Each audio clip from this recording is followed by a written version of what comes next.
This is Power Hour with Gabriella Power. Hello and welcome to Power Hour. I'm Gabriella Power. Thank you for your company. US President Donald Trump has arranged a meeting between Russia's President Vladimir Putin and Ukraine's President Volodymyr Zelensky that is set to take place within 2 weeks. What a major development and step forward in bringing this horrific war to an end.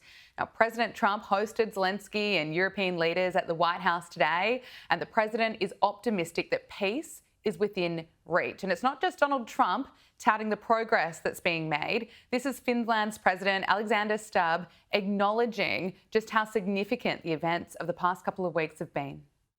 I think in the past 2 weeks, we've probably had more progress in ending this war than we have in the past 3.5 years. That is the president of Finland saying the past 2 weeks, we've probably had more progress in ending this war than we've had in the past 3.5 years. That is just incredible.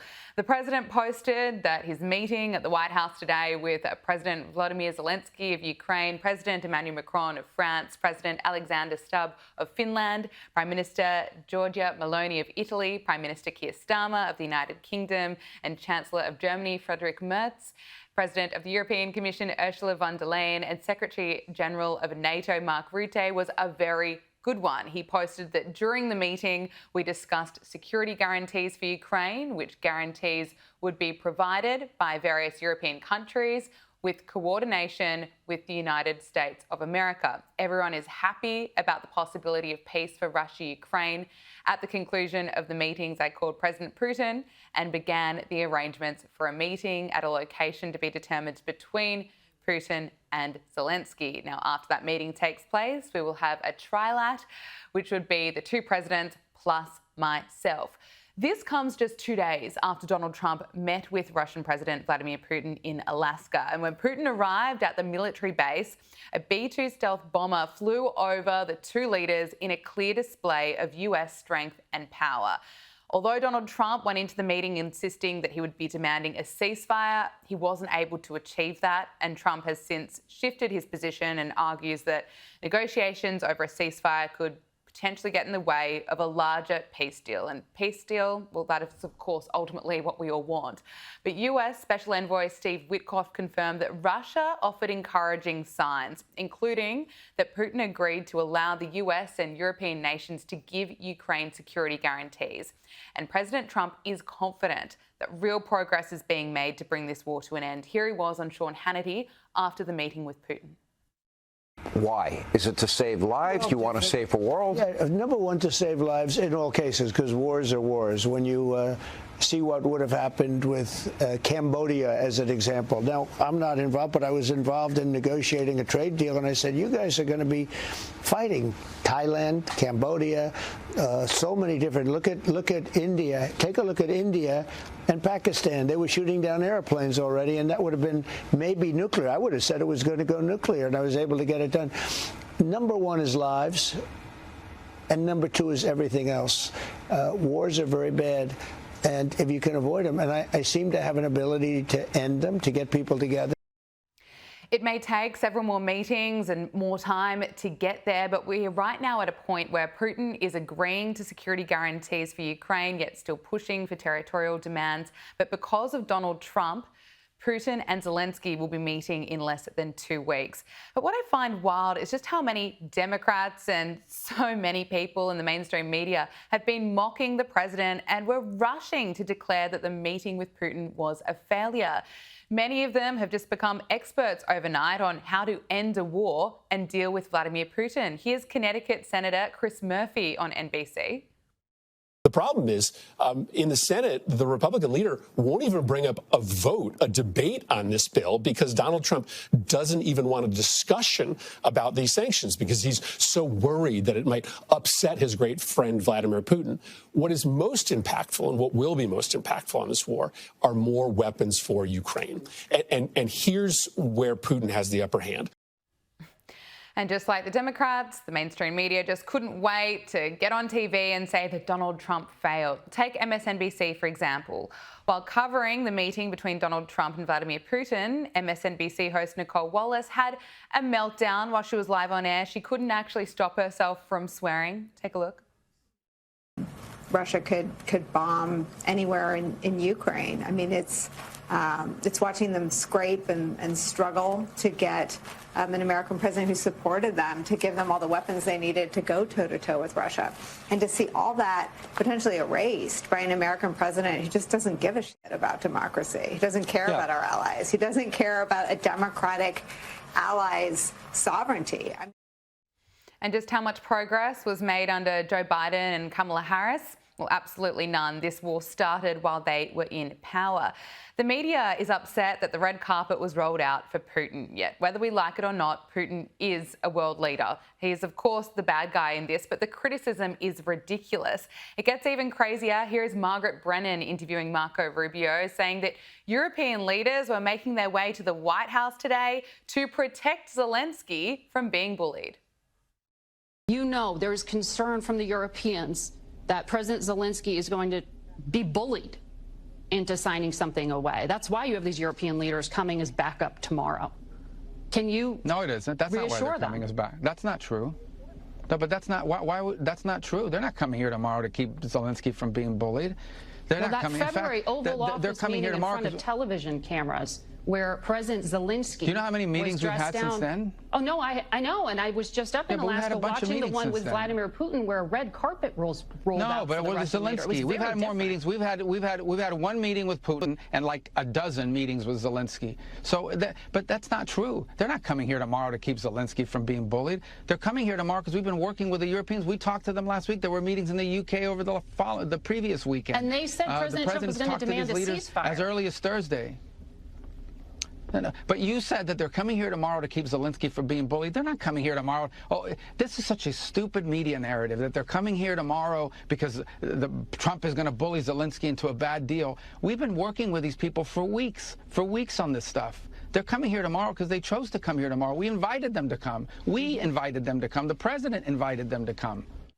Yeah, well said, Marco Rubio, and for calling out that stupid media narrative. Margaret Brennan was proved entirely wrong today. While that February meeting was like nothing we'd ever seen before, there was an entirely different energy today at the White House. When Zelensky arrived, he suited up. President Zelensky, you look fabulous in that suit. I said the same thing. Yeah, you look good. I said the same thing. Yeah, looks good. I said the one that attacked you last time. See, that was I remember that. Yeah, I apologize to you. You look wonderful. No, my first question for you, President Zelensky. In the same suit. You see, I changed you out. Maybe yours is much better. And this was Donald Trump's message to Zelensky. Thank you, Mr. President. Thank you very much, Mr. President. I think you'll see that President Putin really would like to do something else. I think when we set that up, when we do, I think it's going to be when, not if. I think you're going to see some really positive moves. I know there's over 1,000 prisoners, and I know they're going to release them. Maybe they're going to release them very soon, like immediately, which I think is great. But we're going to set that up today after this meeting. So very good and great remarks. I appreciate it. Let's bring in Hilary Fordwich, president and founder of Strelmark. Hilary, it's great to see you again. The historic meeting between Donald Trump, Vladimir Zelensky and European leaders has been held at the White House. And just shortly after wrapping up, German Chancellor told reporters that Putin has agreed to meet with Zelensky in the next 2 weeks. I mean, how significant is this? Well, pleasure to be back with you again, Gabriella. It's really significant. Of course, none of this would have happened without President Trump because, look, he wants to be the president of peace. You can tell that he's out for a Nobel Peace Prize. And these European leaders, they didn't get it done. And actually, very interesting, something no one's talking about, Gabriella, where's the UN in all of this? The US spends $2.8 billion with the UN. I don't know how much Australia contributes, but how come they haven't convened this? How come this wasn't stopped earlier? But now I'm back to the point with regard to where we stand. Nothing is clear. The only thing is clear that everybody has come to the table and everybody is willing make some kind of deal to hopefully stop this. But the worst news is those drone strikes from Russia today and killing some innocent people. Well, you make a great point. Where is the UN in all of this? And this could not be done without President Trump. Following Trump's meeting with Putin, we heard from US Special Envoy Steve Witkoff, who said that Russia offered some encouraging signs, including that Putin agreed to allow the US and European nations to give Ukraine Article 5-like protection as a security guarantee. We got to an agreement that the United States and other European nations could effectively offer Article 5-like language to cover a security guarantee. So Putin has said that a red flag is NATO admission. And so what we were discussing was assuming that that held, assuming that the Ukrainians could agree to that and could live with that, and everything is going to be about what the Ukrainians can live with. But assuming they could, we were able to win the following concession: that the United States could offer Article 5-like protection. European Commission President Ursula von der Leyen said that she welcomed the security guarantees for Ukraine and that the European Union is ready to do its share. And Ukraine's President Volodymyr Zelensky posted on X that this is a historic decision, that the United States is ready to take part in security guarantees for Ukraine. Hillary, just how crucial is this part in bringing the war to an end? I do think, Gabriella, it's really important because obviously you really cannot trust Putin, anything that he said. So I think there needs to be enforceable and forces, and I don't know whether that's going to mean boots on the ground, whether that means observers, whether that's a sort of a coalition of US physical presence in terms of troops and European troops. I don't think that's been ironed out yet, but the US involvement to a certain physical degree looks like it is rather prescient. Now, it was a different vibe entirely today at the White House between Zelensky and Trump. It seemed much more friendly compared to that meeting that was held earlier in the year. But there were some interesting moments today. Here is Donald Trump hosting world leaders, showing off his fight, fight, fight painting. Not a good day. That was not a great day.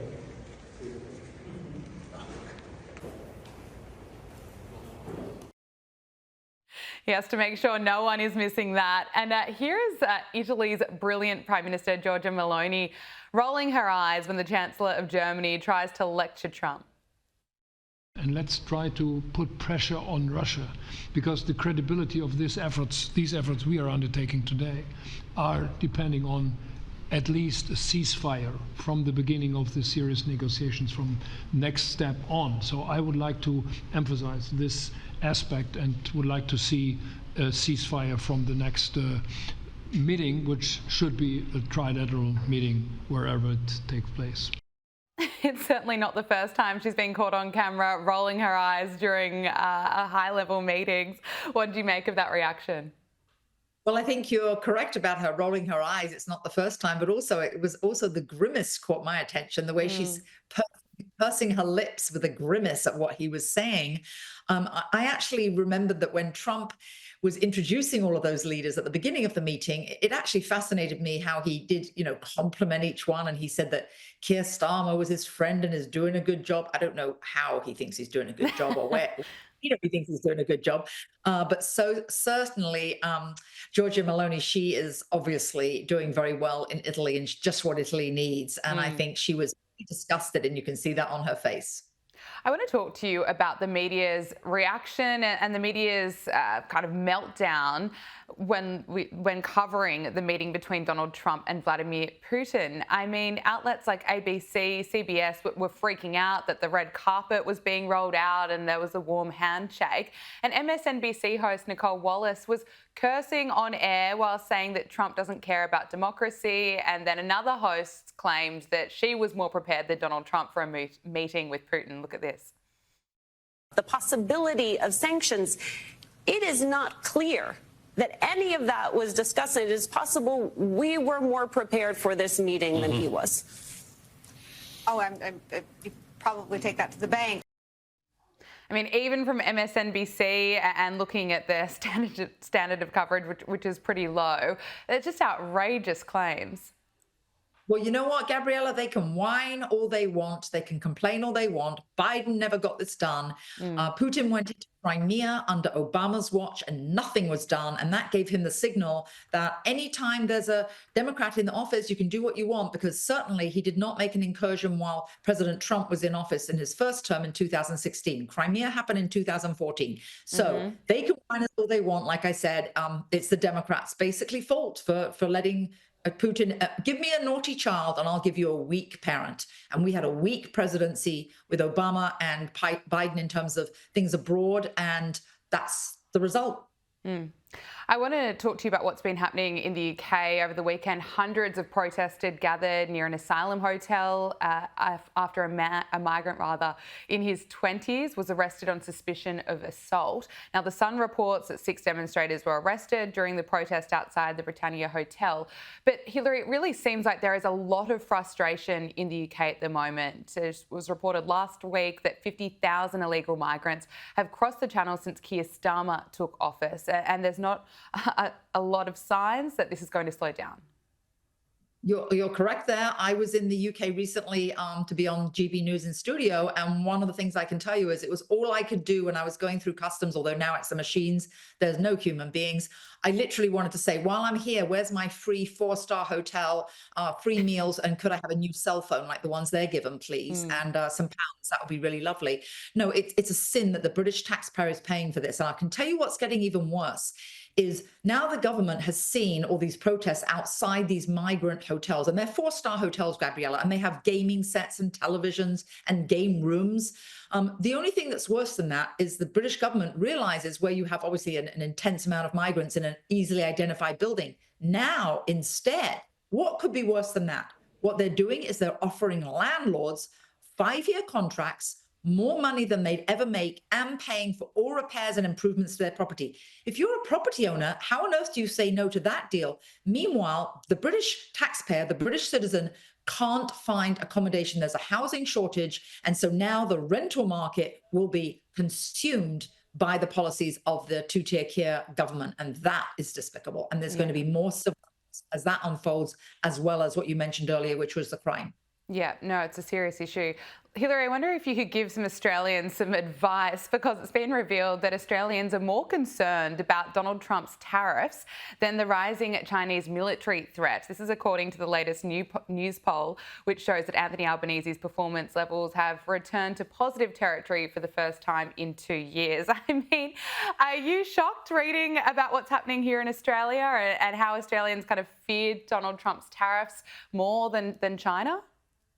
Well, I will say this, Gabrielle, I think it's probably the same in Australia as it is in the US, that it depends what people are watching. I know there are many great people, friends of mine, when I gingerly ask them, what networks do you watch? They say, well, we don't want any propaganda, so we just want the news. And then they talk about the left-leaning propaganda networks. They don't even realize they're basically getting left-wing propaganda. And I would just to protect the Australian citizen, I think probably there's a lot of Australians who are just watching your mainstream media. They're not watching the Gabriella Power Hour, which they should be doing, but they're getting a perspective and they're being fed information, which is, everything negative about Trump. I don't think he's a perfect person, but I do think he's going to be the president of peace. I do think he's brilliant for the US economy. And as for the specific question with regard to tariffs, you know what? You could do with a prime minister who's doing as much for Australia and puts Australia first as we have in President Trump. Absolutely. Well said. Hillary Fordwich, it was brilliant to speak with you as always. Thank you so much for joining us. Oh, pleasure, Gabriella.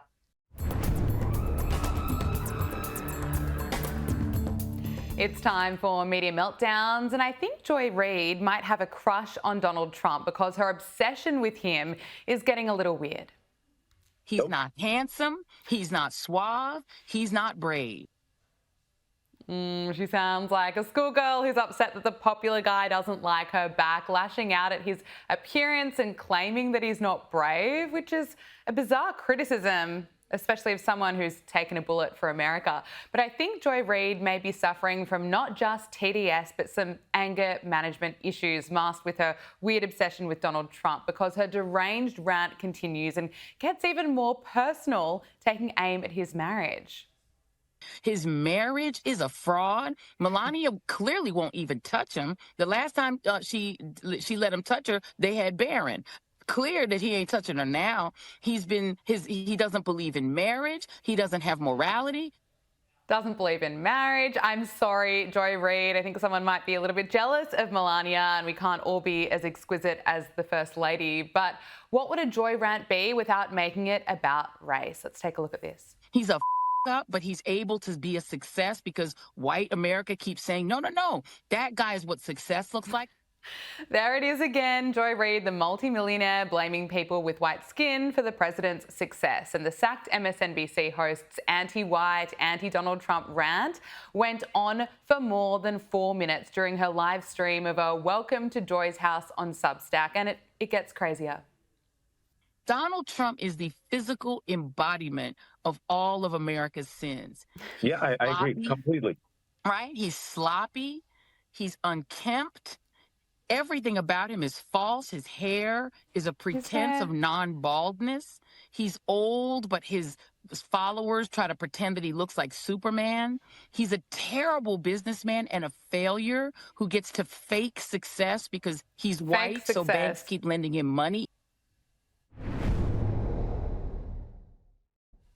Joining us now is spokeswoman at American Values PAC, Caitlin Sinclair. Caitlin, it is great to see you again. I have to get your reaction to Joy Reid's unhinged rant about Donald Trump. There have been so many of them, but I think this one takes the cake. Not only was this unhinged, I think it was just, quite frankly, bizarre.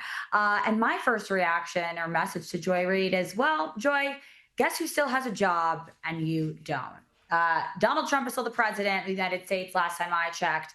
And I'm pretty sure the message from her company and Americans and the viewers that were not watching was nobody wants your opinion. Mm-hmm. Nobody cares. And quite frankly, what I think we're seeing right now in this country is a sort of cultural shift. I think Americans are done here with hearing boy or woman who cries racism. That's exactly what Joy Reid and her party continue to do. And I don't think the American people care to stand for it. She targeted his looks, his marriage, called Donald Trump a bad businessman. She called Donald Trump, or tried to claim that Donald Trump isn't brave. As you alluded to, this is a man that took a bullet for this country. This is a man that has put his life and everything on the line to fight for the American people, to restore small businesses, to bring back the economy, create jobs. A job that he does not need to be doing for a second time. So quite frankly, there's no merit to her statements, but there's not a lot of merit to a lot of these rants. So it was nonsense. I think American people see right through it. 100%. She called him a failure, which is interesting because Donald Trump's approval rating is up following his summit with Putin. Now, this survey conducted by Insider Advantage found that 54% of respondents approve of Donald Trump. Caitlin, what do you put this down to? I think what we just discussed, I think Donald Trump has brought back the economy. He's continuing to put money into the pockets of Americans. He's strangling the hands of the small business owners who had their hands tied for so long under the previous administration.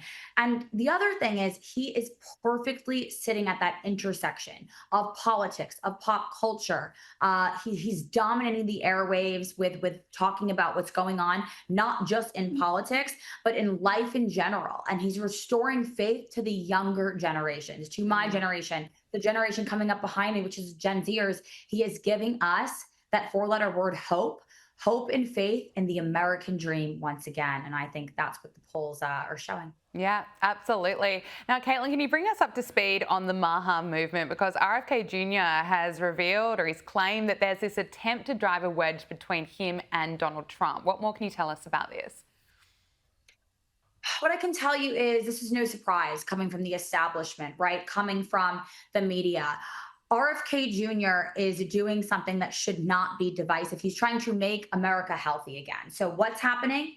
the establishment is panicking. And you know what that means? It means that we're actually winning. So RFK Jr., he's not running for president. That's not the only reason that he's in this administration right now. His only mission, I can tell you, the only thing he's running for is to end the chronic disease epidemic in this country, restore health to the American people, and he's 100% loyal to that mission. So we need to ignore the noise. We need to focus on that goal. And this is all just exactly what I said. It's noise, it's the media, it's the establishment being scared because of all of the winds and the waves that we're currently making. Now, former FBI Director James Comey has been bragging about being a Swiftie. In a bizarre video, he repeated Taylor Swift's advice to treat personal energy like a luxury item. Look at this. While our elderly makeup-covered president is posting about whether Taylor Swift is still hot and declaring that he can't stand her, what's she doing? Not giving the jerks power over her mind. She said something about dealing with internet trolls that stuck with me. Think of your energy as if it's expensive, she said, as if it's like a luxury item. Yeah, so he's still talking about standing up to bullies and taking aim at Donald Trump there. This is the same person who uploaded a photo to Instagram in a post with arranged seashells on the beach to read 8647, and of course then claimed that he didn't know that it would be seen as promoting violence towards the president. I mean, listening to that rant just there, it's a bit unbelievable that this was the previous FBI director. Unbelievable and absolutely absurd to me for a grown man to make a 5-minute video talking about how much he adores, someone that little girls are fans of. He's fangirling over Taylor Swift. You know, the FBI was once feared by gangsters and criminals, as your viewers are aware, and now its former director is a Swiftie quoting lyrics to explain away his failures, I'll just say. So, you know what? I can only imagine the conversations that were taking place between Comey, his handlers, and whatever disastrous PR team that's going on behind the scenes, because somehow they were questioning what they should do next after that seashell image you just pulled up. And this was the answer. This was the answer. It's truly an amazing timeline we're all living in. Absolutely. Now, Gavin Newsom, he's got his eyes on being the next president of the United States, and he's had a meltdown after receiving a Trump 2028 hat. He's seriously triggered, and let's just take a look at how he reacts. I said in a moment ago, wake up, America, wake up. You will not have a country if he rigs this election. You will have a president who will be running for a third term. Mark my word. I wasn't exaggerating when I said that I received in the mail a Trump 2028 hat from one of his biggest supporters. These guys are not screwing around. The rules do not apply to them. I actually enjoy how triggered he is and how seriously he has taken the Trump 2028 hat. He cannot take a joke. He's obsessed with being the next president, but he can't even run California properly. I mean, the unemployment rate in California is the worst in the United States. Caitlin, what do you make of this? Well, I think we send Gavin Newsom a Trump 2032 hat just to get things really going.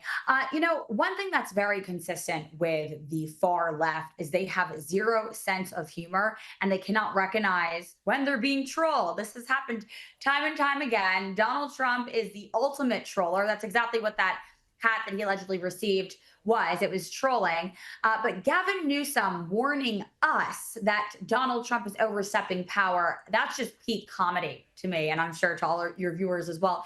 This guy does not even know how to keep the lights on in his own state, can't stop people from fleeing the state that he runs, and he runs his state of California like it's Sin City. So he's pretending to be the guardian of democracy all of a sudden. Again, I don't know who this is fooling. He's fantasizing about his own presidential run quietly behind the scenes, but we all know that's what's going on. So my advice would be, I don't know, fix your own backyard before you're lecturing everyone, Governor Hairgel over there. Now, finally, I want to talk to you about Zohran Mamdani. He now has an 82% chance of becoming the next mayor of New York City. It is an all-time high, according to Polymarket. That is absolutely terrifying. And Mayor Eric Adams has kind of rebuked Zohran Mamdani's long-standing push to decriminalise prostitution. Take a look at this.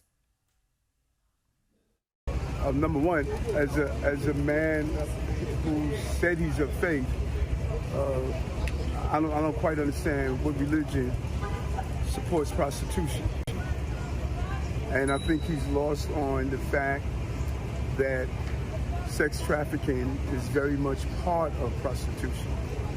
And you're not doing any service to a woman who's on the street being forced to sell her body for whatever reason.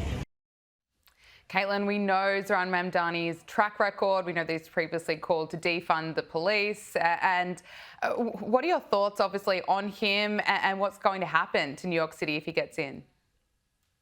You know, the first quote that comes to mind when I heard this new policy was what the great Victor David Hanson once said, and that is the left advocates insane, destructive policies because they are so often shielded from the consequences of their own beliefs. And that's exactly what we see for all of the policies that he's laid out for this prostitution policy, for the defunding of the police. This is the same guy who supports rent freezes. So landlords can basically eat dirt while we let lazy people use their buildings. This is the same man that supports free transportation, free buses, $30 an hour minimum wage by 2030. So we can kiss all our small businesses goodbye. He doesn't care. The same man that wants to turn all of open spaces in this city into subways or shelters for the homeless. If all of these policies happen, if this man is actually elected, we will never recognize New York City again. Crime, homelessness, empty stores and shelves, filth, the smell of marijuana. I mean, the list goes on and on. It is a very, very scary election that we're facing as New Yorkers, and these policies are absolutely disturbing. Caitlin Sinclair, thank you so much for joining us on Power Hour. It's great to speak with you again. Thanks for having me. Talk soon. Joining us now from Edinburgh, Scotland is barrister, broadcaster and president of Octopus TV, Andrew Eborn. Andrew, thank you so much for joining us on Power Hour. Prince William and Princess Catherine are set to move into their forever home by the end of the year following renovations, but they've broken with tradition in a move to set and save taxpayers millions of dollars. What more can you tell us about the move from Adelaide Cottage to the much larger Forest Lodge in Windsor Great Park? Well, first, it's an absolute delight to join you, Gabriella. You're right. What's happened? It's these forever homes. They're moving from Adelaide, well, not your wonderful city, but rather the name of their cottage. I call it a cottage, but it's a 4-bedroom house. Wow. And what they're going to do, they're going to move to an 8-bedroom house because they want privacy and they want a bit more space and they want to move on from what's been a pretty awful period. Obviously, we had the terrible diagnosis of cancer for Princess Catherine, and we've had some terrible times, the falling out of the brothers, Harry and William, which I hope will get patched up. And they're hoping to move to what they call the Forever House and Forever Home. And basically it costs £16 million to move into it. But as a result, they've had to move out apparently 2 other homes for 2 other people or 2 other families because they can't be too close to the royal couple. So that's it. What's the good news is, Gabriella, is that they're going to be paying for the renovations themselves. So rather than saying to the taxpayer, you've got to fork up for this, they themselves will dig into those rather deep royal pockets and pay for the decoration, for the relevant decorations and everything else. And the interesting thing is there's a whole history of this, where the royal family went through a stage when they weren't very popular in the public eye. And the Queen, being very good about this, turned around and thought, well, okay, how can I make it better? And one of the things she started to do was to turn around and say, well, I'll start paying taxes, I'll start paying for some of my own things. And I've cut down on other royal expenses. And as a result, the public increase in popularity was quite phenomenal, seismic change in that. And the late Queen, Queen Elizabeth, was basically responsible for that sort of stuff. So I think basically what William and Princess Catherine are doing is looking at that sort of side. She's adored by everybody in the UK, Princess Catherine, and they've been following her on her journey. And it's extraordinary, the support that she's received.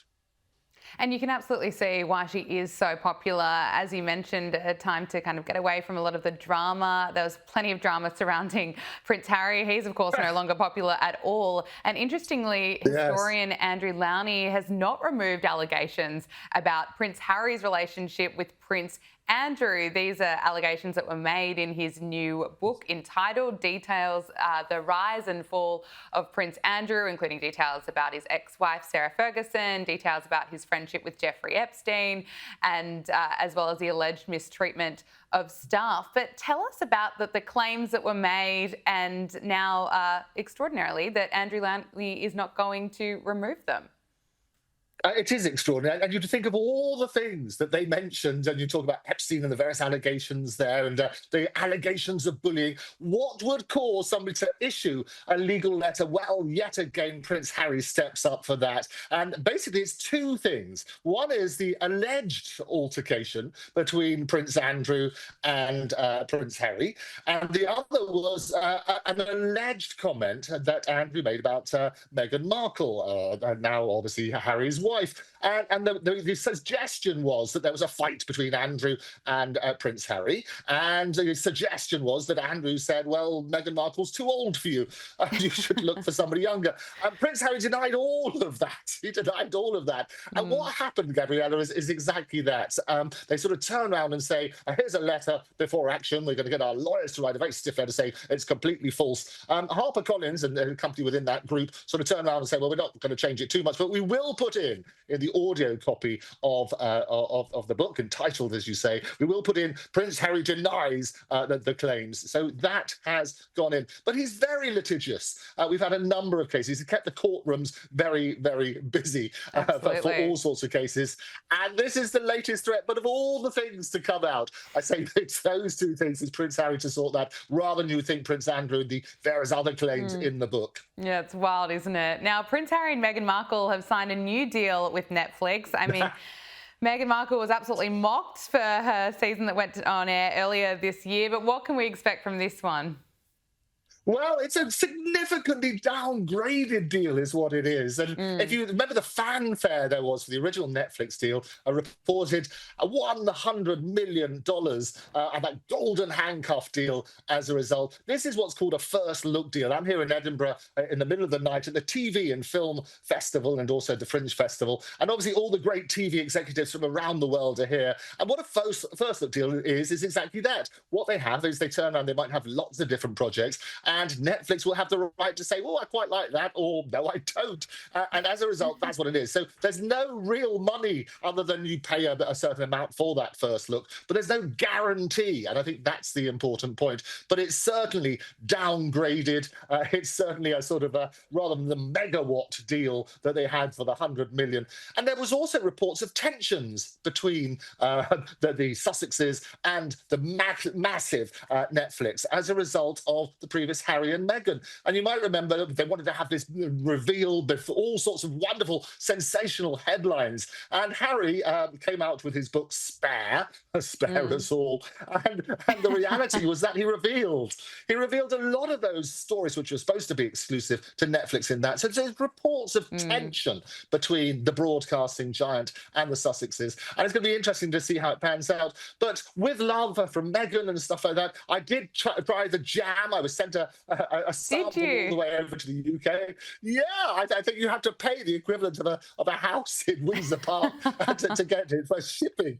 But I got one of the very rare things. I tried it live on air in a program that we do regularly. And I have to say that firstly, you couldn't call it jam anymore because it's not jam. To be jam, the legal definition means there's a certain sugar content, and this didn't have it. So it's called a spread. So it's a scam jam to start with. And actually, rather than going with the narrative of a lot of people, I quite liked it, but it was a little bit bitter. What does that tell you?